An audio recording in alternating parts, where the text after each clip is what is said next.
अभय दुबे जी, इसमें प्रधानमंत्री का क्या दोष हो गया? मतलब गोली किसने वहां पर चलवा दी? जानबूझकर गोली चलवा दी किसी ने? ये किस आधार पर आप लोग इस तरह के आरोप लगाना शुरू कर देते हैं? आप क्या कह रहे हैं कि नीतीश कुमार ने या प्रधानमंत्री ने, किसी ने कह दिया कि जनता पर गोली चला दो? इतने सेंसिटिव इशू पर इस तरह की पॉलिटिक्स का कोई तो आधार होना चाहिए। आज इसी का नतीजा है कि वहां पर जिस तरह की हिंसा देखी गई है, तनाव बना हुआ है सर।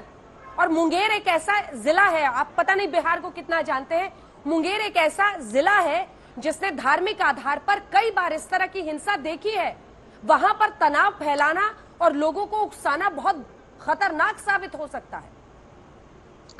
अंजना जी, ये हिंसा बिल्कुल धार्मिक आधार पर थी, मैं मानता हूं, मगर सिर्फ हिंदू धर्म के धर्मावलंबियों का कसूर ये था कि वो माता दुर्गा का विसर्जन करना चाहते थे।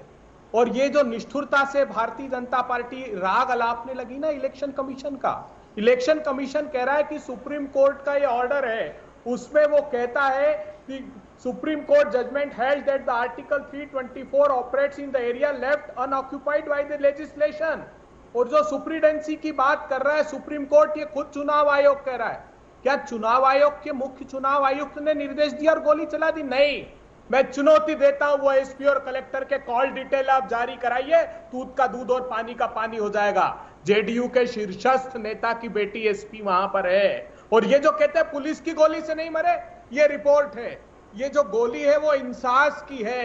एक जो चंदन मासूम है जिसके पैर से गोली निकाली डॉक्टर ने, और एक बड़े अखबार ने उसका फोटो लेकर विशेषज्ञों से बात की, तो उन्होंने कहा ये गोली सिर्फ और सिर्फ ये बुलेट की पैलेट, ये खोल सिर्फ पुलिस इंसास की बंदूक में इस्तेमाल करती है। अंजना जी, कितना बड़ा षड्यंत्र बिहार की जनता के साथ आप रचेंगे? क्या उन मासूमों का दर्द देख पाएंगे? संबित पात्रा जी, एक बार घर पर जाएं, भाजपा के और जेडीयू के नेता, अपने बच्चों की आंखों में आंखें डालना, तब अनुराग की मां की वो वेदना समझ में आएगी। निर्लज्ज सा से कहते हैं कि चुनाव आयोग का निर्णय, अरे चुनाव आयोग खुद कहता है कि जो सुप्रीम कोर्ट के ऑर्डर्स हैं आर्टिकल 324 में, वो इतने सीमित है कि चुनाव के विषय पर वो निर्णय लेते हैं। चुनाव आयोग को निर्णय लेना होता तो इलेक्शन के पहले वो ले चुका होता।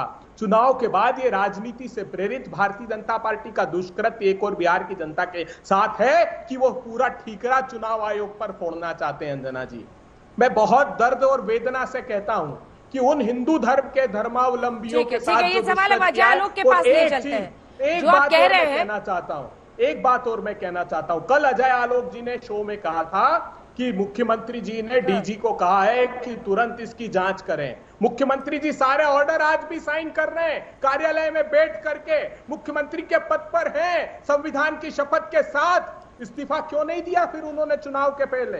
कितनी बेशर्मी भरी बात करते हैं ये लोग।